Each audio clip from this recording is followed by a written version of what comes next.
皆様ご参加いただきありがとうございます。本日は横浜リンク J ライフサイエンスラウンジ Nyc 第9回セミナーニューヨークライフサイエンスエコシステムの最前線、日本発スタートアップにとってなぜニューヨークが重要かをニューヨークにあります横浜市米州事務所と東京日本橋のリンク J をつなぎライブでお届けします。私は横浜市米州事務所の西川と申します。本日は画面でお示ししているプログラムに沿って進めてまいります。皆様からのご質問は、ウェビナーの Q&A 機能からお願いいたします。ご質問の際は、どなた宛ての質問か明記していただけると助かります。お時間の都合上、すべてのご質問にお答えできない場合がございますので、ご了承ください。なお、事務局からのお願いが2点ございます。ウェビナー終了後にアンケートフォームが表示されますので、ぜひ本日のイベントへのご意見、ご感想等をお寄せいただきますようよろしくお願いいたします。今後のウェビナー企画の参考とさせていただきます。次に、ウェビナー中の録音、録画、画面キャプチャーなどはお控えください。それでは、リンク J 事務部長、林郁夫様よりご挨拶をお願いいたします。それでは、林様、よろしくお願いします。はい、西川さん、ありがとうございます。皆様、おはようございます。そしてニューヨークの皆さんは、こんばんは。リンク J の林でございます。本日はですね、横浜リンク J ライフサイエンスラウンジ New York City、第9回セミナーニューヨークライフサイエンスエコシステムの最前線、日本発スタートアップにとってなぜニューヨークが重要かに、ご参加いただきましてありがとうございます。今日もですね、朝からたくさんの皆様にご視聴いただいて、このセミナー、ウェビナーのですね、への関心の高さを今、感じているところです。で、リンク J と横浜市はですね、この定期的なセミナーをですね、定期的に行っておりますね。年2回から3回という形で、ニューヨークを中心とした、アメリカからの最新情報をお届けするということで、リンク J コミュニティの皆様に、いろいろな情報をお届けをしております。で、9回目の今日は、先ほどプログラムにお示しいただいたようにですね、ニューヨークシティエコノミックデベロップメントコーポレーション、NYC-EDC のシニアバイスプレジデント、ビッグパーバーさんをお招きして、ニューヨークのライフサイエンスエコシステムの最新動向、特にですね、このイノベーションエコシステム、ニューヨークでのイノベーションエコシステムがどのようにスタートアップにとって、有益なのかというところについてご発表をいただきます。また、その後のパネルディスカッションではですね、ビッグさんに加えて、2023年からアメリカを拠点に事業を展開していらっしゃるユビーのですね、久保さん、それから、毎回おなじみのシミックホールディングの武田さんにも加わっていただいて、スタートアップのアメリカ展開についての、その実際について、深掘りしていきたいと思います。というわけで、皆様最後までぜひ、お楽しみいただければと思います。西川さん、お返しいたします。林様、ありがとうございました。それではここからはニューヨークシティエコノミックデベロップメントコーポレーションからお二人順番にご講演をいただきます。まず最初にホセフィーナ様、その後にビッグ様よりご講演いただきます。それでは、ソフィーナ、I will hand it over to you.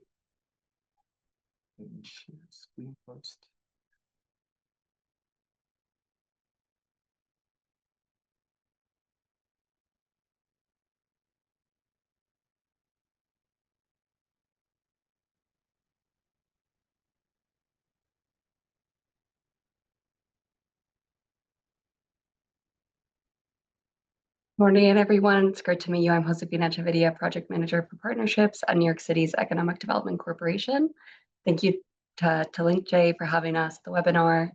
And we're very pleased to be meeting with you all today.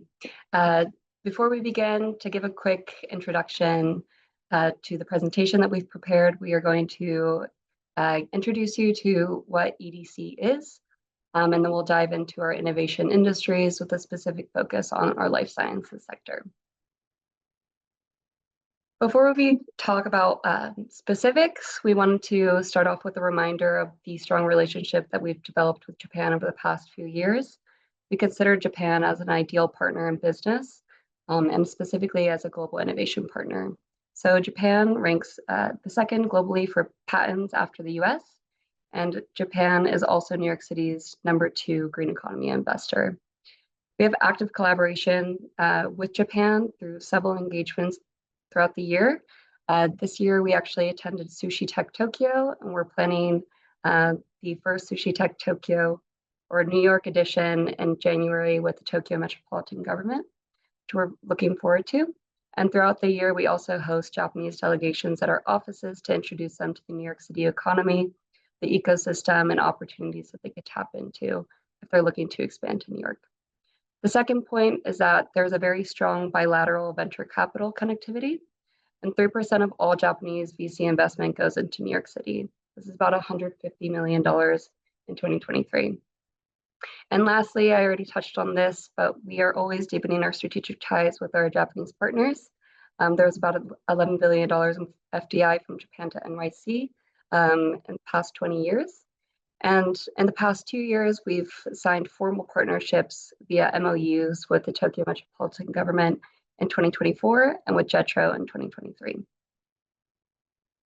And with that, taking a step back on who EDC is. So the New York City Economic Development Corporation is the official economic development agency for the city of New York.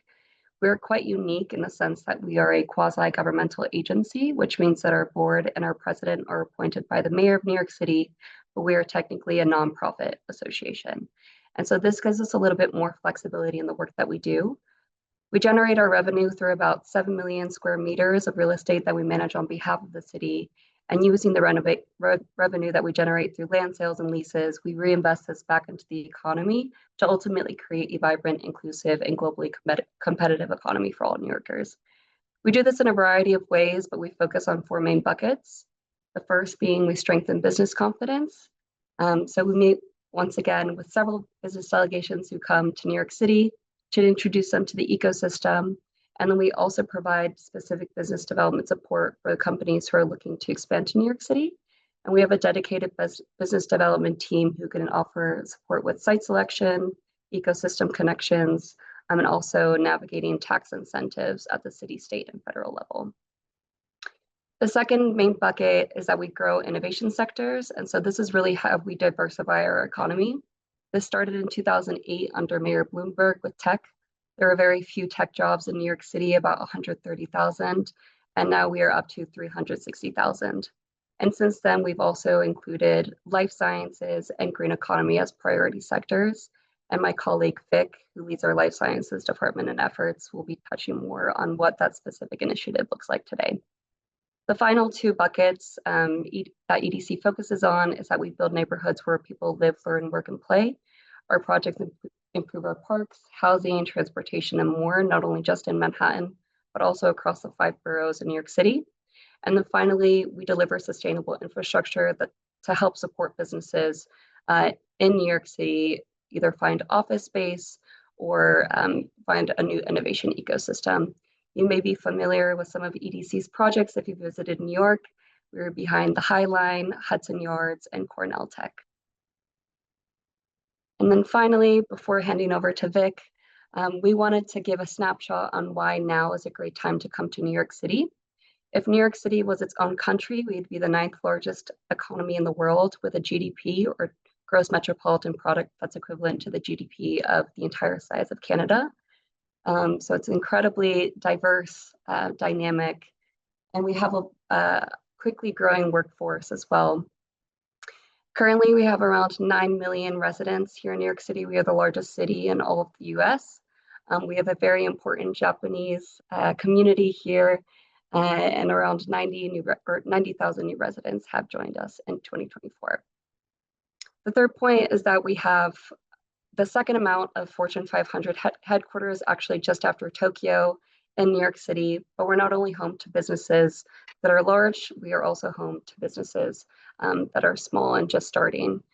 In the past year, 1 in 7 businesses have started, and nearly 300,000 of those are small and medium enterprises. So you're in very good company if you come to New York City now.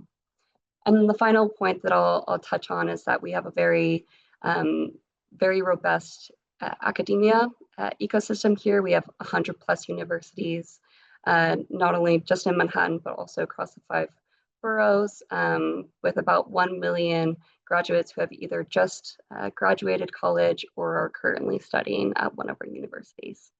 And with that, I will hand off to my colleague Vic for a deeper dive into our life sciences ecosystem.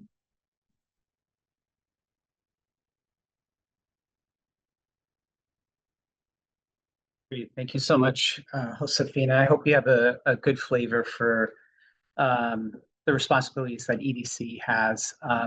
May I also start by saying thank you all for joining.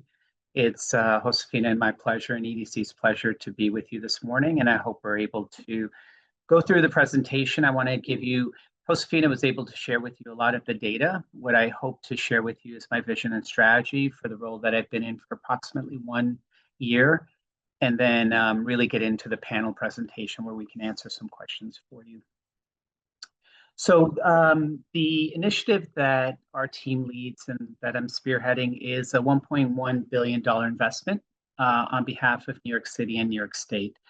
And what we've done is we've created a vision for how we want to make this investment impactful for New York City and beyond. So our vision is to catalyze, convene, and connect. We want to catalyze transformative innovation. And what we mean by that is we want cutting edge, good science. We want that which will impact patients' lives in the future. And I was just having a conversation with some of your colleagues here in New York that good science and good innovation and good scientists attract good scientists, good innovation, and good and transformative science. So that's really a pillar that we're very focused on, and part of the reason why we're having this discussion with you today. We also want to convene technology and science. I think it's no secret to anyone that traditional R&D, the one that I grew up in at Merck, is still very much a part of how we develop innovation in our industry vertical, but it cannot be done without technology, cannot be done without the use of AI and machine learning. So we're very much thinking about this convergence, and I'll explore that a little bit more with you in the presentation and hopefully during the Q&A. And we also want to connect through diverse partners. So those are the diverse partners that exist in New York City. As Josefina explained, one of the data points that I'll add is that New York City is home to the most diverse patient population in the world. So if you're thinking about clinical trials, if you're thinking about innovation that can impact diverse patient populations, which we all are, there's no better place than New York. But diverse partners also means reaching out internationally. While New York City is a hub, everything that we do here, especially in our industry vertical, we have a mindset of something is going to impact someone else in the world. It will impact someone's grandmother. It will impact someone themselves. So we take this responsibility very seriously, and that's how we've crafted our vision. From an EDC standpoint, because the seat that I sit in, I'm responsible for also making sure that while we have social and patient impact, we're also developing the economy of New York City. And so we want to invest in resilient, nimble health and build out the health sciences ecosystem, really align with the accelerated pace of innovation. I think we have to recognize how fast the innovative landscape is accelerating. And what we invest in today might be outdated within a year or 2 years. So we have to think very, very sort of mid to long term around what are we investing in and how will this realize in 5, 7, 10 years and really keep pace. Otherwise, we're outdated before we've even built. And again, we focus on this trifecta of patient, community, and economic impact. So while it's economic development, we cannot extract the fact that we live in a community that we have a responsibility to. And ultimately, our industry vertical has a responsibility to the patient. So Josefina touched on this a little bit. The main pillars of how we support building out this ecosystem is infrastructure. So investment in buildings, investment in incubators, building out the actual space. You may have seen our press releases on building out the Spark campus, which will come to realization in the 2030s. So this is the infrastructure that we refer to. We invest in innovation, which we'll go into a little bit. We invest in the business development efforts that Josefina and her colleagues lead of how do we attract great science, great innovation, great startups into New York City. And perhaps most importantly, we invest in talent. We have such top talent coming out of the institutions in New York City. that's inherent to New York City. That's our workforce, that an immense pool of incredible scientific and innovative talent. But then we also have so much talent coming globally into New York City, and we want to make sure that we cultivate that and we find homes for those innovators to really realize their visions and their impact to our communities. So just to give maybe a little bit more detail, as I said, I want to give some color behind the numbers. On the right-hand side, it may be a little difficult for you to see, I apologize, but really it's not to read everything that's listed on that map. That's a map of New York City, or most of New York City. And what it shows you is the diversity of how vast our life sciences ecosystem is. If you can read the slide, we're all the way from West Harlem, which is almost near the Bronx and North Manhattan, all the way down to the Brooklyn waterfront, where we're building out incubator space in the Brooklyn Navy Yard that we call. We also are in Queens, where you see Long Island City. There's an incredible innovation hub that's being formulated there. On the Upper East Side, you may be familiar with Cure and other institutions like that, such as Rockefeller University, all impacting our ecosystem. So the point of the right-hand side is we're not just Manhattan, we're not just a couple of incubators, we are academic medical institutions, we're universities, we're incubators, we're accelerators, we're all of this in an integrated fashion and a combined fashion to make sure that we're realizing innovation to its maximum. On the left-hand side, I want to give some examples of recent partnerships, recent announcements, recent investments that we've made. So earlier this year, Johnson & Johnson and the New York Stem Cell Foundation, which sits in Manhattan, we know them very well. They, for the first time, created a commercialization aspect of bringing the very unique treatment of stem cell development to the market. So that is a major biopharma company coming into Manhattan to really develop their commercialization for something that is really a technology for the future. Many of you may be familiar with the Chan Zuckerberg Institute, CZI. So about a year ago, we had a groundbreaking for their biohub in New York. And that's going to be in the West Harlem arena, very near the Columbia campus.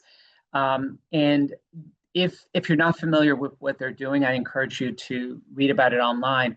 But they literally are using immune cells to detect and treat diseases within your body. It's fascinating technology, and it's going to happen right here in New York City. And EDC is very proudly invested in the CZI build out in New York City. An announcement that was also made earlier this year, and I was fortunate enough to visit their facility just last week, is Mount Sinai, a very important part of our landscape in New York City, an academic medical institution. We've invested in their comprehensive center for surgical innovation. So this is robotic innovation, as well as medical device prototyping, validation, and training. So it's, when I was referring to the fact that we want to bring cutting edge science, cutting edge innovation to New York City, these are the kinds of things that we're keenly interested in investing in. It's at the nexus of medical device, which is really the future. It's at the nexus of using robotics, AI, ML, and ultimately impacting patients. And then finally, I'll highlight Cure, which is dedicated to the cure to end diseases, specific focus on cancer. And we have invested in Deerfield Cure. So Deerfield, we made a significant investment in 2019. And the realization of that is Cure, which is an incubator, which is housing things such as the lab of the future, all the work that Cure is doing. Some of you may have seen the exoskeleton at the opening ceremonies of the Summer Olympics. That exoskeleton, the startup that created that, is a French-based company, and they are sitting at the ground level on Park Avenue of Deerfield. So our seed investment has resulted in so much innovation that is fueling jobs, providing homes for the amazing workforce and talent that we have in New York. And again, as I said, ultimately impacting patients. I won't go through all of these numbers just in the interest of time, but I've touched on some of these. There's 20,000 life sciences jobs in New York City, and that's just growing. We have 4 million plus of square feet of wet and dry lab. And by dry lab, I mean the data scientists that are sitting in a lab, the AI scientists that are sitting in a lab, and again, the ML scientists that are sitting in a lab adjacent to the wet lab to accelerate drug and clinical development. I think one of the things that we're keenly focused on New York, and me specifically, is we oftentimes speak about, oh, well, let's talk about AI. But in New York, we're talking about what specifically about AI will impact the industry vertical that we all serve. So is it going to impact drug development? If so, how? Is it going to impact acceleration of clinical trials? If so, how? And then we invest in that specifically. Is it going to impact increasing diversity in clinical trials? Great, wonderful. Let's talk about how we're going to do that, but not talk about it in a philosophical manner. The other stats I think you can read. If you have any questions about those, please do reach out. I just referenced AI. So, one of the things we're very proud of in New York, we just had a deep tech roundtable this morning. So the convergence of these, tech sector and life sciences and health sciences, we're not waiting for that to happen organically. We have sort of taken control of the destiny of how that will be integrated and what the nexus of that will look like in New York City. If any of you are not familiar, we did publish earlier this year, my colleague Daria and her team published the New York City's AI Advantage report. If you need a copy, it's online. If you still am having any struggles, please do reach out to Josefina and myself. It is a report that we're very proud of, and it showcases really how AI is already living in New York City and how it will continue to grow, and what are some of the impacts that we may see realized in the upcoming months to years. Also, something that I'll encourage you to take a look at is there's 18 commitments that we've made to the growing AI sector in New York City. And it also references how this intersects with other industries, such as the one that we live in. The barcode is right in the presentation. So again, you can easily download this valuable piece of information. So that's on one side. We also recognized and are doing things about the convergence of the green economy, the sustainable economy, and life sciences. So both of these give an example of how in New York City, we are not just sitting and saying, okay, let's build out labs, let's build out innovation just in the life sciences.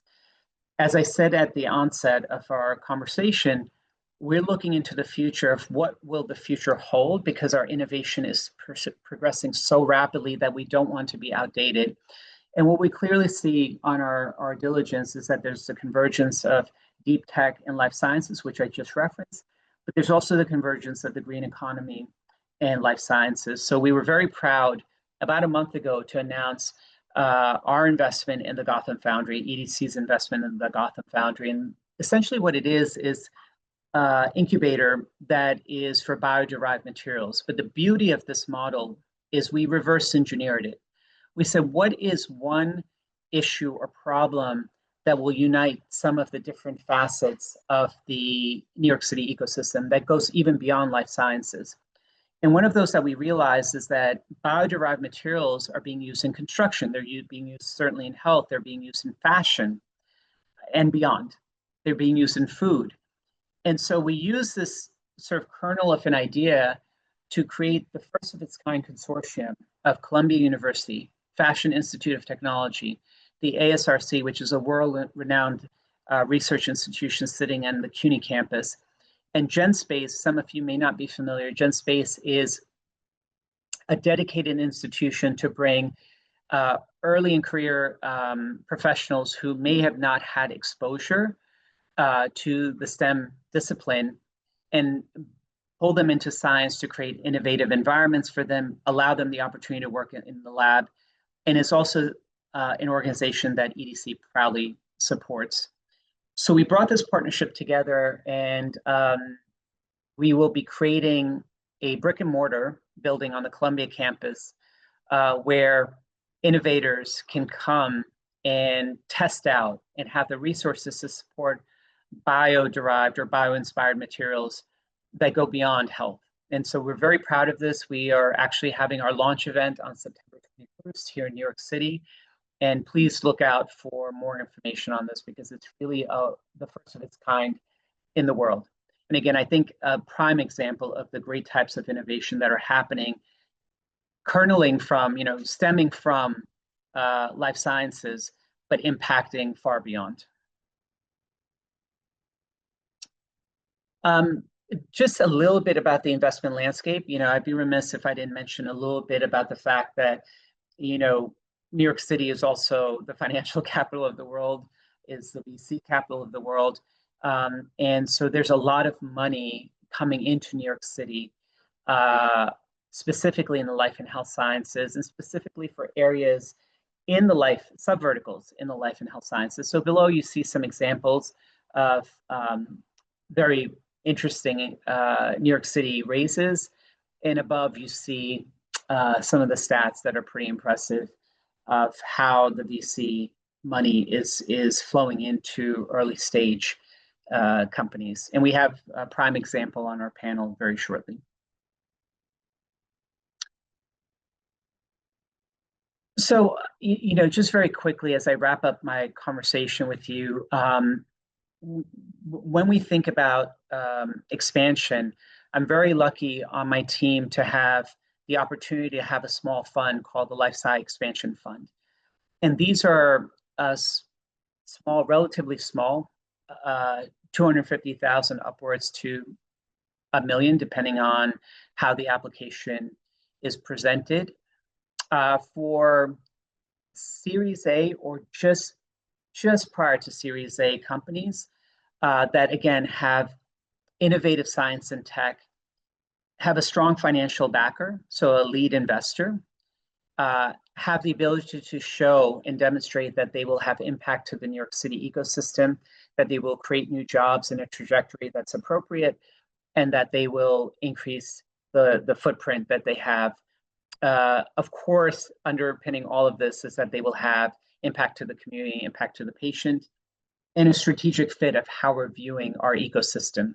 So if any of you are interested, or you yourselves are part leading a startup or know of someone that is leading a startup, this is something that I'm happy to offer all of you on this call today. And again, please do reach out if you are interested or know of someone that's interested. The requirement, of course, will be that you have a base in New York City. You don't have to have your entire company in New York City, but you certainly have to have a base here. And we're open, so please do apply if you're so inclined. I just want to give you some insight of what, I've spoken about a lot of what we've been doing over the last year or so, but just to give you some insight into what's in the future, because we're thinking about that as well. If some of you were at the JP Morgan Health Conference in January, you may have also witnessed, as I did, that a lot of VC money is going into the health of women and women's health, anything related to that.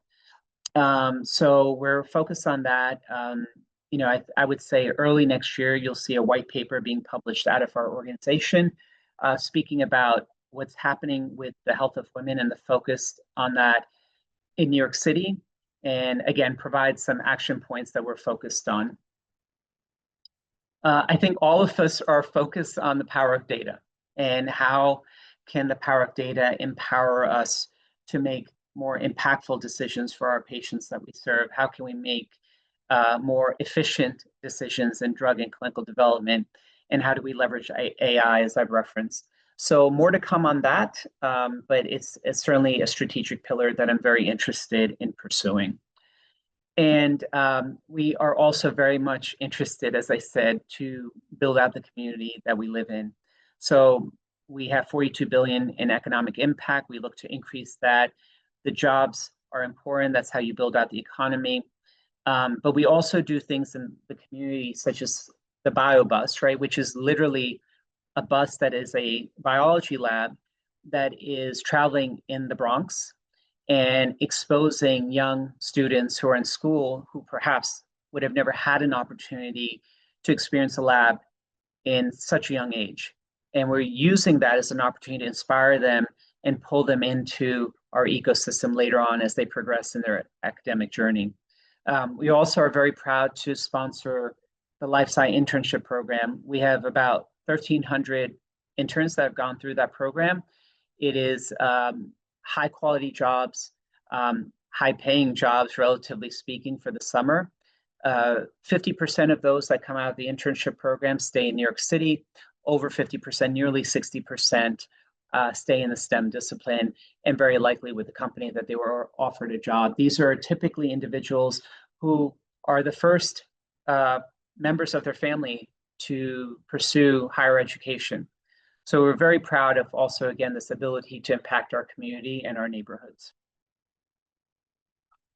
And with that, I want to speak about, but it won't be I who will be speaking about this. I'm going to hand it back off to my colleague, Josefina, to talk about the International Landing Pad. This is something we're very excited about. I was having a sidebar discussion with one of the fellow panelists, and we were just saying, I said, what's the hardest thing for you to come to New York City? And he's like, we don't know where to start. So we do know where to start now, and Josefina will explain that to you. Thank you so much for the opportunity. I look forward to speaking to you on the panel.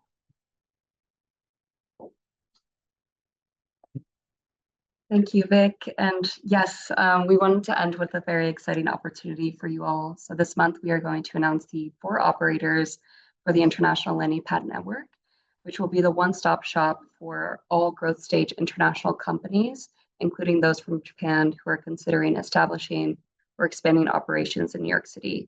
So these operators will support 40 to 50 international companies operating in the innovation industries, including life sciences, to participate in 12 months of programming, including co-working space, business development, and connections to the local ecosystem. So the partnerships created under the International Landing Pad Network will provide the full set of services to allow foreign companies to take root and grow in New York City. So thank you again for having us. And with that, we'll hand over to the panel discussion. Thank you very much, Josefina and Vic. ありがとうございました。ここからは、先ほどNYCDC からご説明をいただきましたビック様と、横浜市米州事務所ライフサイエンスサポーターであります武田秀俊様、また指共同代表であります久保浩太様をお招きしてパネルディスカッションに移りたいと思います。それではここからはリンク J 事業部長林さんをモデレーターに進行いたします。林様、よろしくお願いいたします。はい、西川さんありがとうございます。So from here, we're going to have a panel discussion. So I'm Iko Hayashi from LinkJ, and it's my pleasure to moderate this panel discussion on how New York City is supporting global life science startups, especially those from Japan. Great, thanks so much. So today we are, joined by 3 delighted, distinguished panelists for brings perspectives from public policy, startup entrepreneurship, and cross-border business development. So we have Mr. Vic Pervers, who just presented the NYC EDC, and we have Mr. Hidetoshi Takeda from Smic Holdings, and also we have Mr. Kubo-san from UB. So before moving on to the panel discussion, so Kubo-san, could you please briefly introduce the UB's business model and what you're doing in New York City? Sure. So can you show this slides?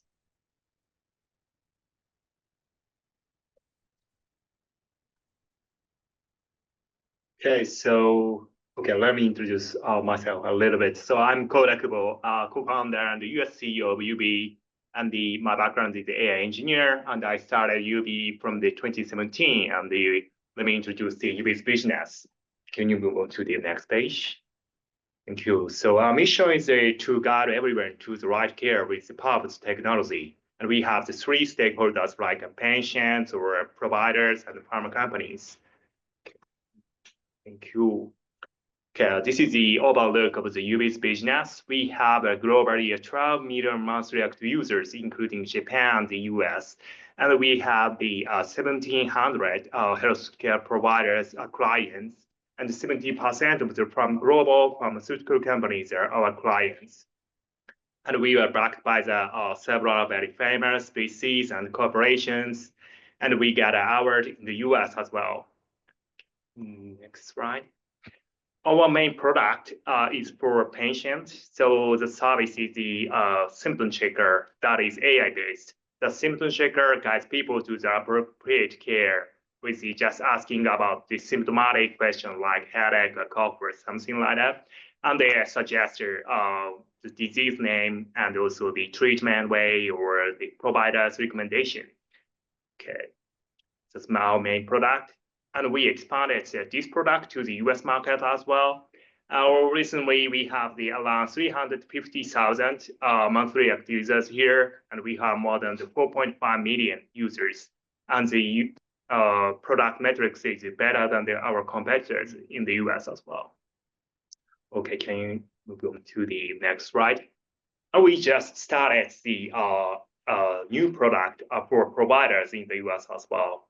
So we've got access to the Mayo Clinic data in the US, and we can refine our AI, and we developed the AI triage system for the providers in the US that digital front door automates the common inquiries to the providers, big health systems, and minimize the opportunity loss for the just reducing the friction of the appointment making.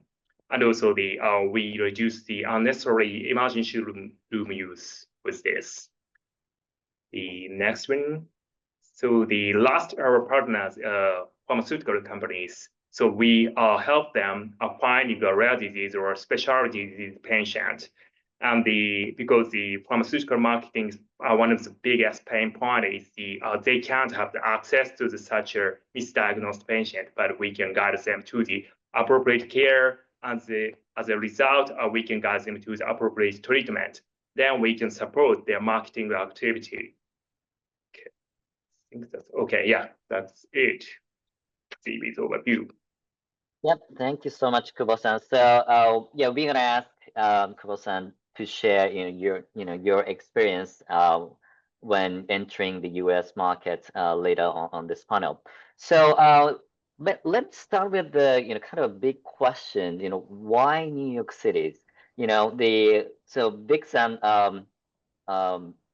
summarized basically what NYC EDU is doing to support the innovation system. But I'd like to ask you, Big-san, could you start by giving us an overview of why New York City is positioning itself as a hub for global startups, especially in the life science as an industry? Yeah, I think, thank you for that question. I think when you think about, and I think you could probably add some color to this as well. When you think about growing a life sciences company, what are the ingredients that go into it, right? What do you need to make that happen? You need excellent talent, right? So in Josefina's presentation as well as mine, we spoke about premier academic medical institutions that are producing world-class talent on an annual basis. And I'm not a big fan of comparing ourselves to this place or that place. This is just the reality of what New York City does, right? So I'm not going to go into a discussion about, but what about this city? What about that city? I'm a big fan that just as a general philosophy, I think each city that's focused on life sciences has some value to add to it, because it doesn't make any sense to think that we are competing, because our ultimate game, as I said, is to help patients. So why should we be competing against each other if we're all intended to help humanity and people? So that's not a discussion that I really like to go down that path, because I think we're actually complementary to each other. But the reality is we have great talent. And we also have great talent that's coming globally to New York City just because of the brand name of New York City. Most people want to be in New York City, right? I can say this as a general statement because of the culture, because of the restaurants, because of the vibe. Not maybe some might argue, not people, but there is, all joking aside, there is a certain brand aspect just to New York City generally that attracts. So we have our inherent homegrown talent. We have the greater metropolitan New York City talent in New Jersey, in upstate New York, in Connecticut, and then we have the global talent that comes here as well. That's one ingredient. The second ingredient is you need equipment and you need world-class facilities to build out that. And these days, as I mentioned in my presentation, it's not as simple as just having one lab and one piece of equipment. The way our technology and the way we're delivering therapeutics involves oftentimes more than one lab, right? It involves the ability to have world-class equipment, and that doesn't exist everywhere. As I showed you on that map, that one slide that was a split screen, all of those places that I showed you have something to offer to the ecosystem. Many, right, 9+ incubators are offering. There's one piece of equipment I'll highlight as an example at the ASRC, which I referenced, is on the CUNY campus, City University of New York. I think there's only 2 pieces of equipment like that in the world. One exists in New York City, right? And that's not just a rare piece of equipment, it's an equipment that's used. So I think that's the other piece. The third piece is, okay, you have your talent, you have your equipment, but you also need the ability to have subject matter experts. You have the ability to have those that you can turn to say, okay, I need help with this. I need help with this in an integrated fashion. That exists in New York. And I think what EDC offers, we're the glue that pulls it all together, right? So it's one thing to say we have all those ingredients, but if all those ingredients, if I'm using the cooking analogy, it's 8:45 here in New York, so I'm going to think of it like dinner, right? I'm cooking a dinner, right? So you have all your ingredients, but if you don't have the proper mixing of it, if you don't have the proper way to prepare it, then those ingredients mean nothing. So what the EDC does is we provide the appropriate recipe to pull those ingredients together so that if you do come, you're the perfect example. If you do come, we're able to say, okay, here's where, let's give you a tour of New York City. Here's where you may be best situated. And then once you get embedded here, you can connect and you can speak to the right subject matter experts. You form your own network, and we're here to support the facilitation of that. So I think that's why New York City shines. And the backdrop of New York City that attracts people here is the allure of New York City, right? Just the brand value. So that's, I'm also born in New York City, so I'm very, maybe I'm not the most fair person to ask this question, but I think I tried my best. Yeah. Great, thank you so much. So talents and the infrastructure and also the capability to make the transformative innovation such as NYC EDC, the key ingredients for the New York City. So so I would like to ask Takeda-san, because you've been in the US, you've been in New York City for a long time, and from your perspective, what makes New York City different from other cities like the West Coast and the Boston or something like? Yeah, thank you. Like, I live only 20 years in New York City compared to big, so I'm not sure I'm qualified to explain, but yeah, let me try.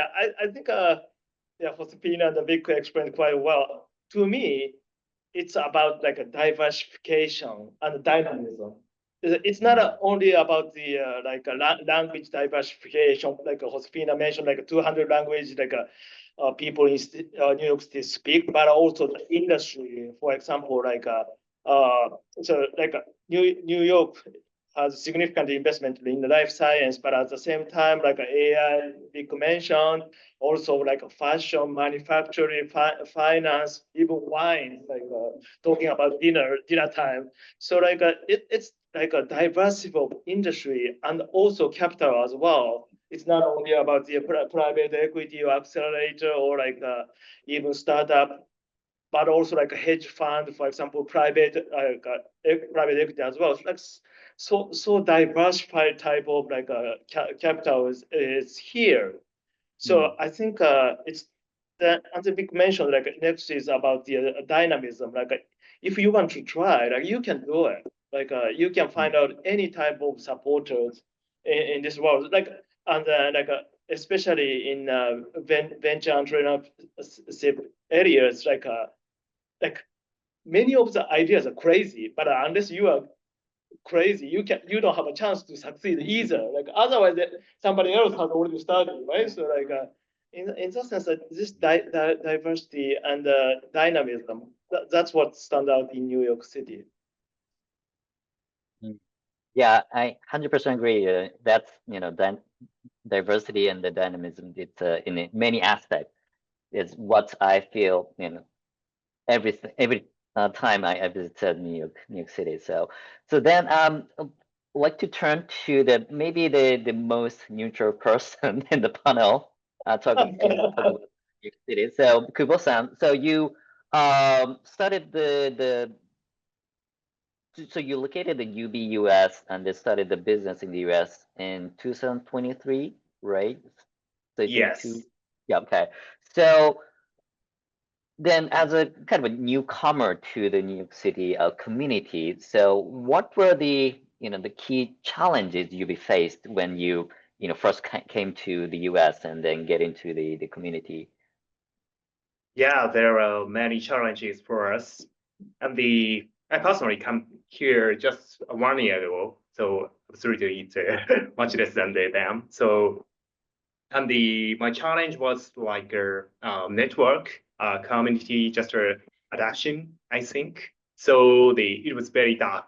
So even though there are many technologies to reach out to our potential clients, like a LinkedIn or direct email, so such technologies are more advanced than the Japanese market.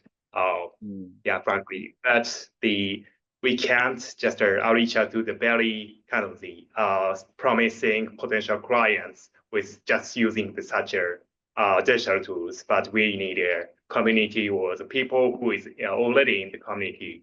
So we try to hire those type of people. So that was the challenge basically.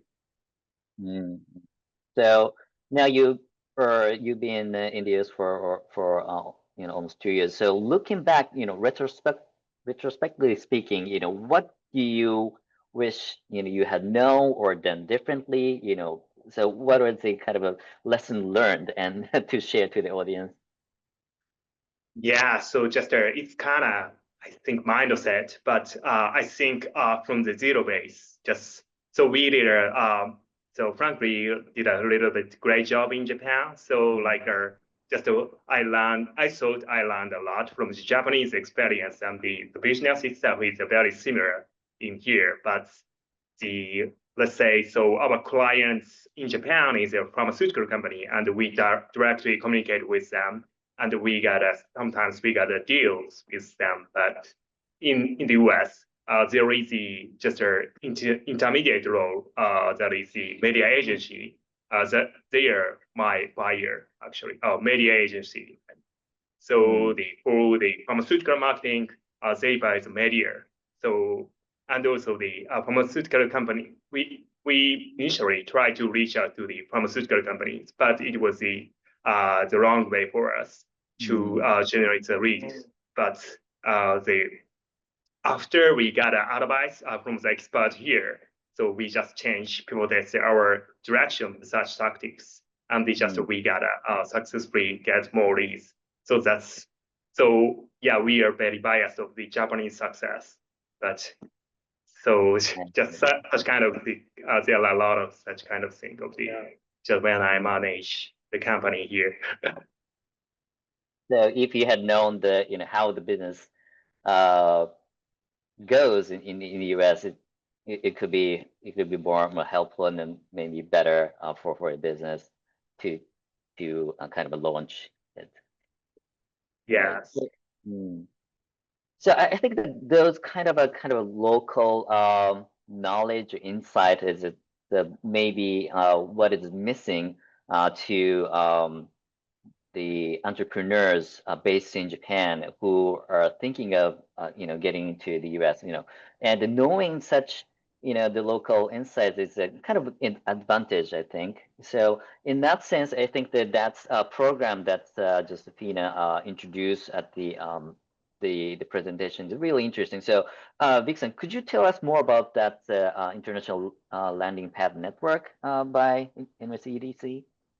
Yeah. It's to be launched, right? So it's not live yet. But I think the best way, the term that Josefina used, which is a one-stop shop, right? So the nexus of why this came about is we heard stories like yours, right? We heard from various sources that, can you make it easier for us? Because the benefit, I'll go back to the first question that you asked me, why come to New York? That exact reason of it's so grand, it's so big, it's so the allure is also sometimes, it's a two-edged sword, right? It's sometimes also the scariest part of coming to New York. So our job is to say, how do we make that easy? So the resources will be there in this sort of very easy to understand platform.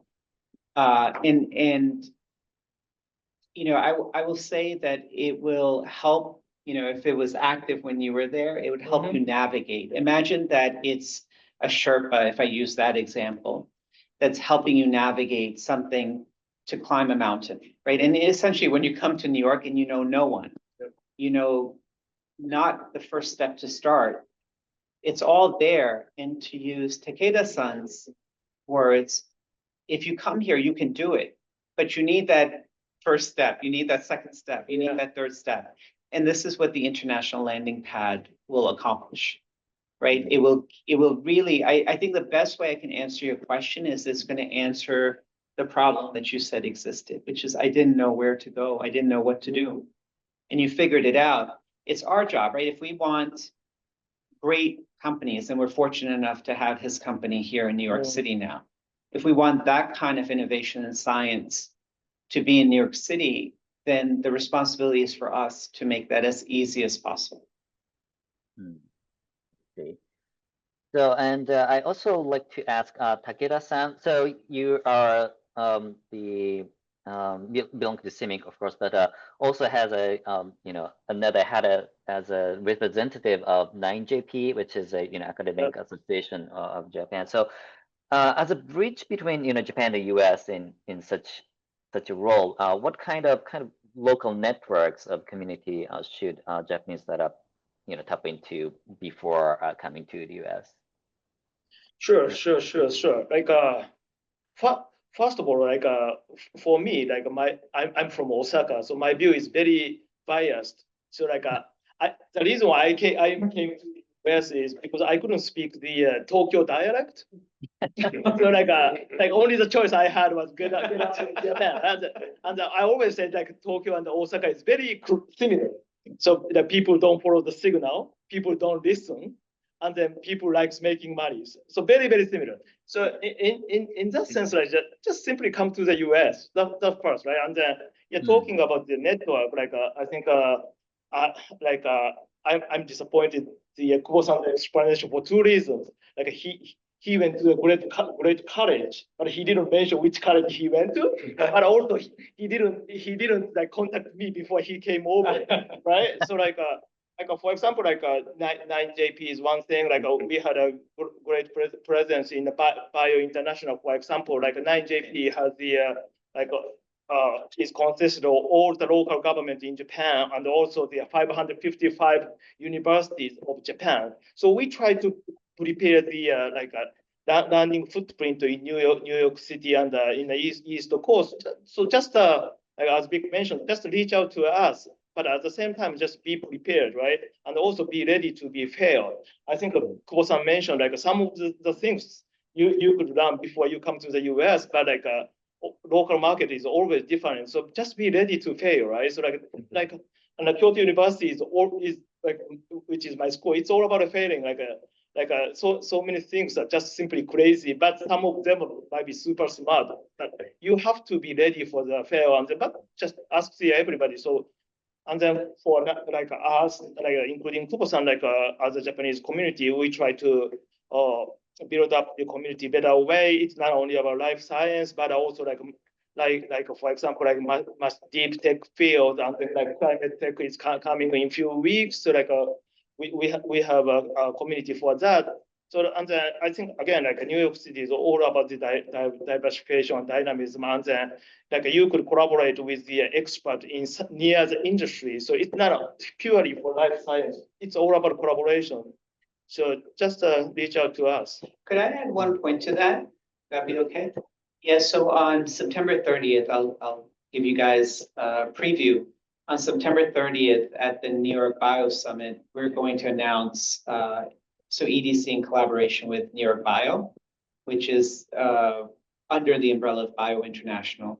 We're going to announce the launch of a website called New York Bio Connect. And so New York Bio Connect is different than the International Landing Pad. New York Bio Connect is all of the resources for New York City. So we will have a page for all the funding and grants. We will have a page for careers. We will have a page and a map for all the incubators. We will have a page and for the academic medical institutions and what equipment exists where.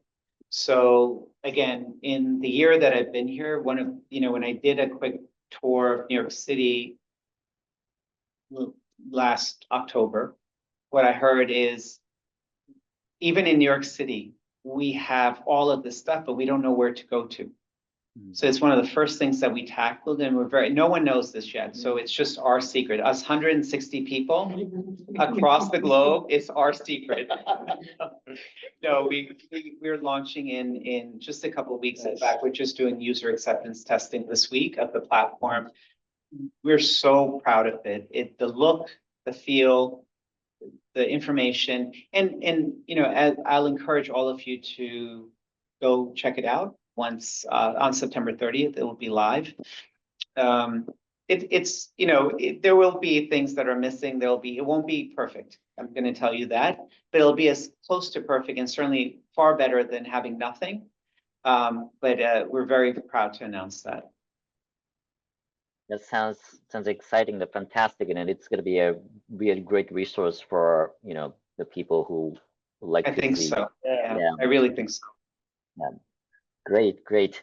So actually, we are running out of time. We only have 2 minutes until the 10 a.m. So so before a closing, I'd like to have the final comments from everyone to the audience, especially to the entrepreneurs or startups who are thinking of going into the US. Probably New York City or other places, but I'd like to have some comments to them. So starting from Kubo-san, please. Sure. So yes, for the startup founders who are thinking about the moving to the New York, so I absolutely recommend it. So just my view was totally changed after coming here, and honestly, before coming here last year, so there is another CEO of the US entity, and it was my fault. So just because, so I didn't have any of such a resolution on the business, and also I couldn't be very confident about the business at that moment because just we see such a remote environment to the market. So, but in here, so we got a lot of connections and just understand the real market. So yeah, I totally recommend just take action if you think about it. Yeah. Great. And Takeda-san, please. Sure. Yeah. So like we are as a Japanese community, we are still in a work in progress compared to the other nationalities. So like we have a lot of way to go. But like for example, like Kubo-san is coming, and more entrepreneurs are coming to the US, and then you like I mentioned about the progress of the Japanese healthcare industry. Like used to be Osaka, Tokyo. Like you mentioned about 400 years ago. Like Dojo Machi was open at that time. Like it took more than a few days to go to Tokyo. Now it takes only 14 hours from Tokyo to New York, right? So in that sense, like we are working hard on to establish the footprint in many industries in the New York City. So just come over, but just again, like be ready to fail and also be serious. And you are taking everybody's time, so therefore, like time is very expensive, So yeah, so just be prepared, and also like when you succeed, just return to the community. I think, like Kubo-san, like he now understands how difficult to succeed, but at the same time, like because of struggle, he's spending his time to sit down here to talk to you, for example. So like just be community members and let's grow the community together. It's hard to follow that, but no, I think there's what I will encourage all of you to think about is there's a lot of perceptions about New York City. Because when something is so big, everyone has an opinion. It's this, it's that, it's dangerous, it's expensive, it's this. I don't know, it's overwhelming. Everyone has an opinion. I think the only way to understand if this is the right fit for you, and it's not the right fit for everyone. I have to be honest, right? But it's the right fit for most. If you have a fire, if you have innovation, if you have a good mindset, if you have great science, if you have the ability to fail and pick yourself back up again, New York City is the home for you. What I encourage you to do at a minimum is not listen to perceptions, either good or bad. We have this opportunity to connect, have the conversation at a minimum, right? To say, hey, I'm thinking about this. Would New York City be able to offer me X, Y, and Z? I'm thinking about this. Am I an applicant for the Life Science Expansion Fund? And should I then use that as a catalyst to come to New York City and build out my startup? And what my commitment to you in return is we will be honest. My colleagues and I are honest. We want to see everyone set up for success. We're not going to invite someone here to have them fail. There's no benefit for you, and there's no benefit for New York City. So in return, we will offer you honest insights. Ultimately, your decision, but at a minimum, I encourage you to email, to call, to use whatever mode of communication, even if you have the smallest desire to come to New York City. Speak to the source, don't speak to perception. Yeah. Well, you also better. Great, thank you so much. You inspired me. All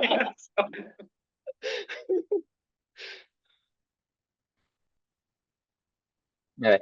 So yeah, it sounds like it's really important to leverage whatever network you have to be able to succeed in New York City. So before closing, I think we can have one or two short questions from the audience. If there is any, please use the Q&A function of the Zoom.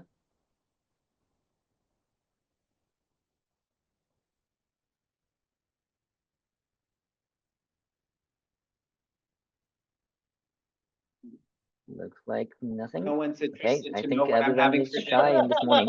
But yeah. What I'm having for dinner, no. After the big announcement.